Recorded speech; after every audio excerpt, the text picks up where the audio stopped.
Suicidar-se por medo da morte. Não é a coisa mais insensata que alguém poderia fazer? O coronavírus apareceu e milhões de pessoas foram e estão confinadas em suas casas. Os governos tomaram medidas drásticas para conter a epidemia, baseando-se em quê? Modelos matemáticos não confiáveis. O Imperial College de Londres lançou um estudo que provocou essa onda de confinamentos aí em vários países. E o estudo era baseado num discutível código de simulação de pandemia.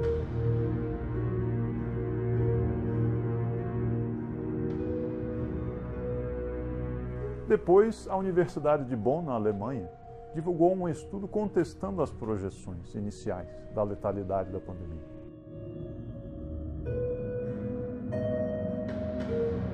Tome a Itália. No final de abril, o número de mortes pelo coronavírus era 50 vezes menor do que a projeção mais alarmista. E 10 vezes menor do que a projeção menos alarmista. Medidas drásticas baseadas a partir de modelos incertos. E do outro lado da moeda? Qual é o efeito disso na economia mundial? E as consequências vão ser o quê? Desemprego massivo, fechamento de empresas, falências, colapso no abastecimento, falta de alimentos, como consequência fome, morte e etc.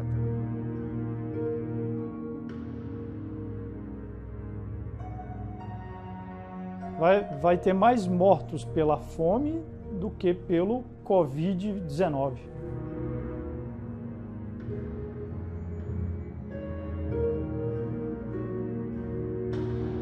Vejam só, até campanhas de vacinação contra doenças muito mais letais do que o coronavírus foram suspensas em muitos países.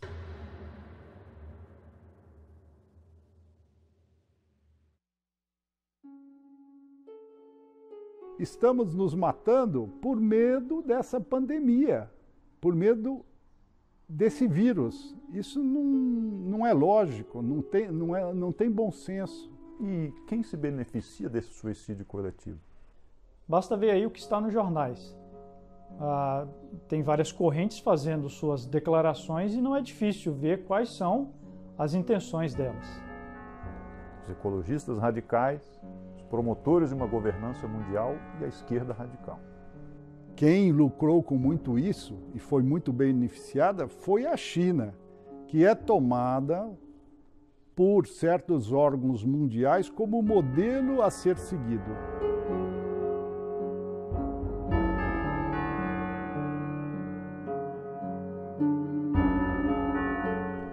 Os ecologistas radicais também querem se aproveitar da situação para impor sua agenda verde.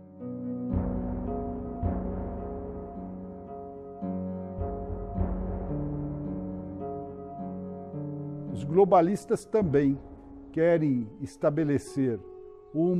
implantar um regime ditatorial,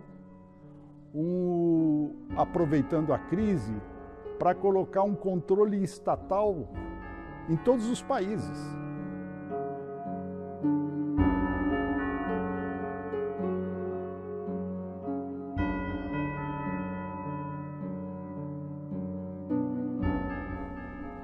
Tem a esquerda radical. Velhos planos de socialização agora vão sendo propostos, tendo como desculpa a crise econômica que vem.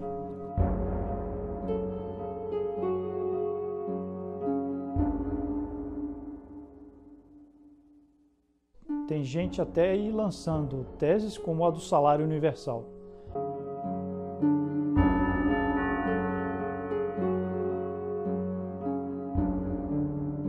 E qual é o resultado? Fracasso econômico e social que aconteceu nos países socialistas. Para essas pessoas, essa medida seria um meio de emancipação, de tornar os homens iguais. Um igualitarismo generalizado. Entendam bem, um igualitarismo dentro da pobreza e não dentro da riqueza. E se a mudança do mundo não vier pela lei, virá pela violência. Violência feita pelos cabeças quentes aí, como Por exemplo, aconteceu na França com o pessoal dos coletes amarelos. E mesmo nas manifestações do Chile de 2019.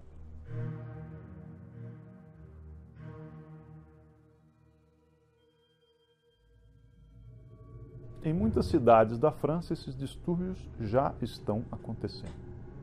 E essas correntes dos ecologistas, dos globalistas, dos esquerdistas, eles dizem que nada voltará a ser como antes. E dizem com segurança.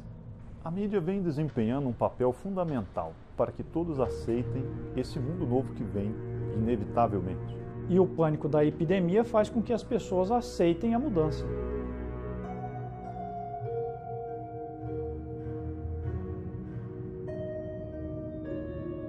E como se não bastasse todo esse alarmismo causado pela mídia, as autoridades religiosas, a hierarquia católica, vêm dando sustentação às medidas de restrição. E pela primeira vez em séculos, não houve as celebrações da Semana Santa. E diante desse medo, desse pânico coletivo, muita gente está disposta agora a se submeter às imposições dos governos, as que já foram estabelecidas e outras que possam ser propostas.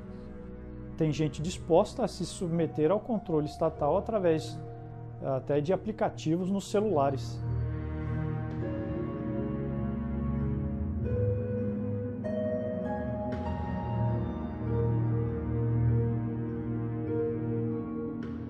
Parece que todo mundo vai como cordeiros em direção ao matadouro do controle do estilo chinês em suas vidas.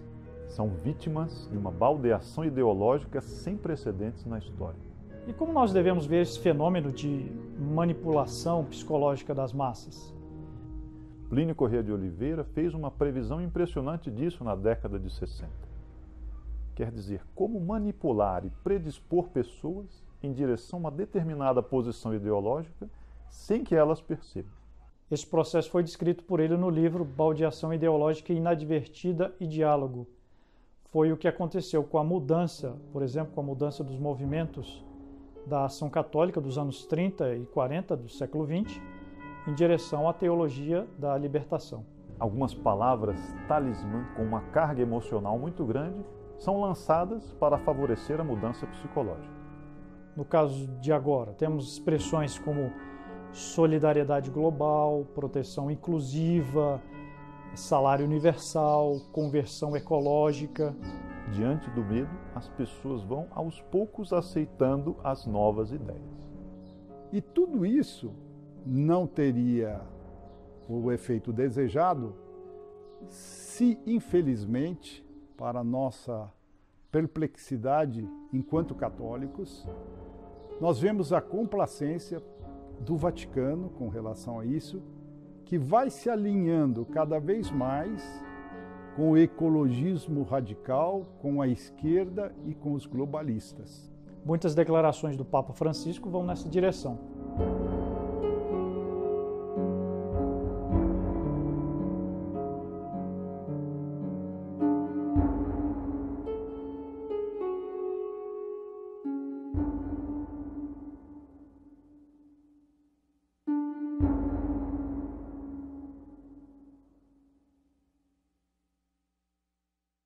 Se essa manobra der certo, se vier esta nova ordem mundial ecologista, socialista, seria um pecado supremo das nações.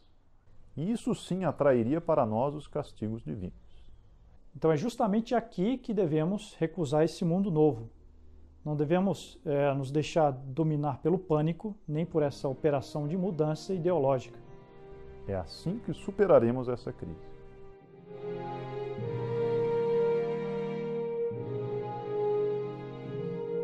O que está em jogo não é apenas um modelo econômico ou social, mas uma civilização, ou o que resta dela, pelo menos.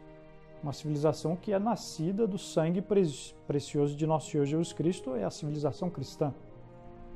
Nesse momento histórico, nós não podemos nos omitir diante dessa enorme manobra de baldeação ideológica e de engenharia social. Nós devemos esclarecer a opinião pública e, dentro da lei e da ordem, combater esses desvios que estão sendo impostos e que quase ninguém está se levantando contra eles.